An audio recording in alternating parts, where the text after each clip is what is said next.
अयोध्या में इस समय रामचंद्र जी की बारात निकल रही है। रामचंद्र जी, माता सीता, लक्ष्मण, 7 उनके, और आप देखिए एक के बाद एक अलग अलग मंदिरों से एक के बाद एक बारात निकलने का ये दौर। और अगर आप देखें तो माता सीता भी रथ पर नहीं, घोड़े पर सवार है। माता सीता को भी हमेशा यहाँ एक योद्धा के रूप में देखा जाता है और पूजा जाता है। तो एक के बाद एक बारात अलग अलग यहाँ निकल रही है राजा राम की।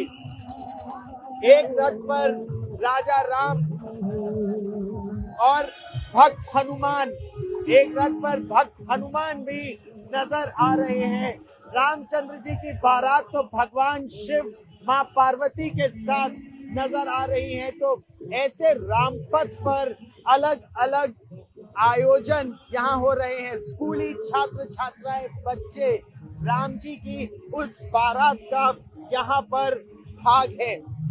अयोध्या में इस समय रामचंद्र जी की बारात निकल रही है। रामचंद्र जी, माता सीता, लक्ष्मण, 7 उनके, और आप देखिए एक के बाद एक अलग अलग मंदिरों से एक के बाद एक बारात निकलने का ये दौर।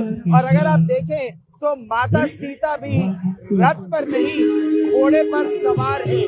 माता सीता को भी हमेशा यहाँ एक योद्धा के रूप में देखा जाता है और पूजा जाता है। तो एक के बाद एक बारात अलग अलग यहाँ निकल रही है राजा राम की। एक रथ पर राजा राम और भक्त हनुमान, एक रथ पर भक्त हनुमान भी नजर आ रहे हैं। रामचंद्र जी की बारात तो भगवान शिव, मां पार्वती के साथ नजर आ रही है। तो ऐसे रामपथ पर अलग अलग आयोजन यहाँ हो रहे हैं। स्कूली छात्र छात्राएं, बच्चे राम जी की उस बारात का यहाँ पर भाग है।